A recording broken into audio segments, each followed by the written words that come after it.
구리 교문동과 성남 재개발 지역 중에서 집을 사려고 하는데 어느 지역이 투자 가치가 있을까요? 라는 문자 들어와 있어요. 이사님께 여쭤볼게요. 구리 교문동, 성남 재개발 지역 하나만 꼽아주신다면요?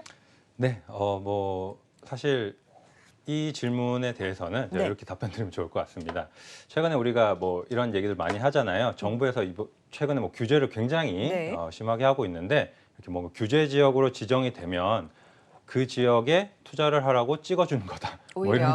이런 네. 얘기까지 나오는데 음. 사실 아주 틀린 말은 아닙니다. 무슨 얘기냐면 그만큼 그 지역이 투자 가치가 높기 때문에 어떤 가격이 급등할 것으로 예상을 해서 규제를 하는 것이겠죠. 자, 그런데 지금 뭐 사실 시청자분도 어떤 투자 가치를 놓고 만약에 집을 매수하신다면 성남 쪽으로 선택하시는 게 맞지 않나 싶고요. 성남 재개발 지역이라고 하셨는데 그 지역 같은 경우에는 이제 아마 수정구나 중원구 이 구시가지 쪽을 보시는 것 같아요. 만약 그렇다면 앞으로 또 변화가 많이 기대되는 지역이기 때문에 그쪽으로 한번 선택을 하시면 좋을 것 같습니다. 오히려 규제와의 최근 부동산 시장의 상관관계를 좀 봤을 때 성남 쪽을 선택하는 게 더 좋을 것 같다라는 의견 피력을 해주셨어요. 다음 문자 보겠습니다. 샵 8181번으로 보내주고 계세요. 용인 지역이군요. 땅콩 주택 투자로 매수해도 될까요? 땅콩 주택에 관심이 있으신 건데 지역은 용인이고요. 투자 목적이라고 밝혀주셨습니다. 대표님 어때요? 저는 개인적으로 네. 반대 의견을 좀 드릴게요. 투자 반대 이유는요? 네, 이유는 네. 땅콩주택이 결정적인 단점이 뭐냐면 건물은 내 건물인데 땅은 또 옆 건물 소유자와 함께 공유로 갖고 있는 거예요. 네. 공동 소유예요. 그러니까 딱 정확한 내 경계가 있는 내 땅이 아니라 땅은 공동 소유고 건물은 개별 등기예요. 자, 이거는 뭐 물론 임대 수익률로 본다라면은 땅콩주택이 훨씬 더 저렴한 매매가를 자랑하기 때문에 임대 수익률은 높을 거예요.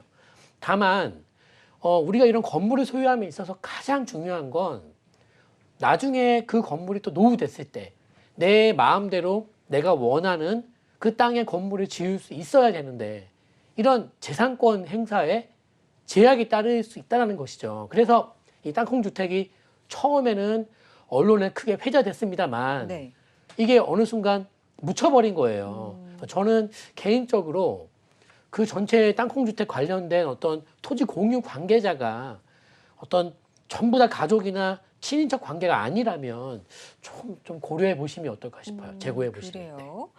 한동안 좀 관심을 많이 받았던 땅콩 주택인데 투자로서는 반대 의견 또 이유에 대해서도 자세하게 설명을 해주셨어요. 잘 한번 생각해 보시고요. 궁금하시면 언제든지 전화 주시고요. 다음 문자 보겠습니다. 상담 도와드리죠. 부천이군요. 약대동 두산 트레듐 1단지 148제곱미터를 매도하고 시흥시 월곶 풍림 아이원 109제곱미터로 갈아탈까 생각 중이신데 좋은 의견 부탁드리겠습니다라는 문자예요. 어때요? 찬성이세요? 반대세요, 이사님?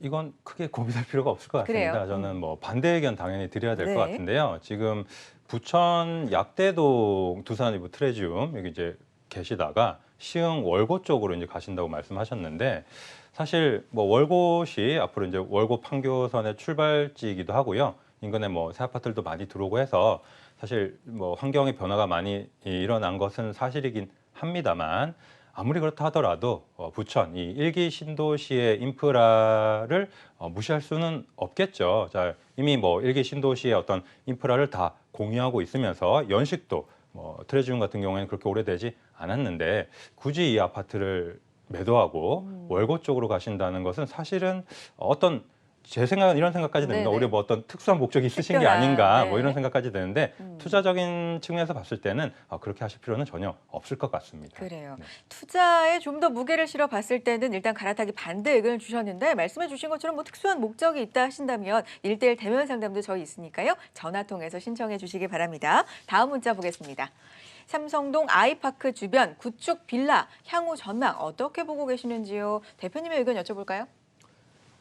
삼성동 아이파크 주변의 빌라라면은 네.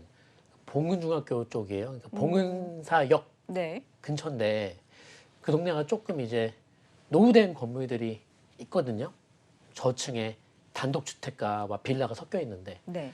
저는 개인적으로 어떤 그 전망이 빌라라면은 좀 애매한 자리가 아니냐 싶어요. 왜냐하면 빌라는 개발이 진행됐을 때 내가 빌라가 있다면은 이 빌라가 포함된 그 지역 자체가 어떤 개발이 진행됐을 때 빛을 발해요.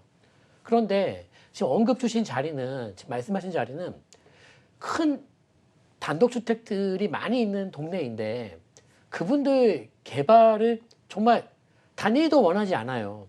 이게 되겠습니까?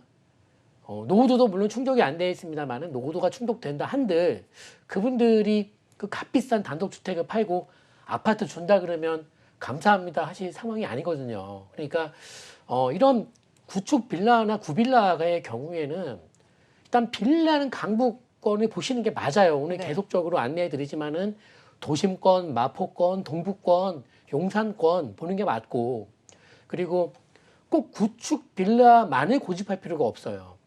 그러니까 어차피 지역이 낙후되어 있고 노후되어 있다면 그 지역에서 가장 적은 돈으로 살 수 있는 물건을 잡는 게 우선이지 꼭 구축을 잡을 필요가 없거든요. 그리고 그렇다면은 되려 빌라는 낡은 지역에서 신축 빌라 잡는 게 구축 빌라 잡는 돈의 반의 반이면 살 수 있거든요. 네. 그런 방향으로 가는 게 좋을 것 같습니다. 그래요. 그런 상황 때문에 여기는 뭐 투자적으로는 조금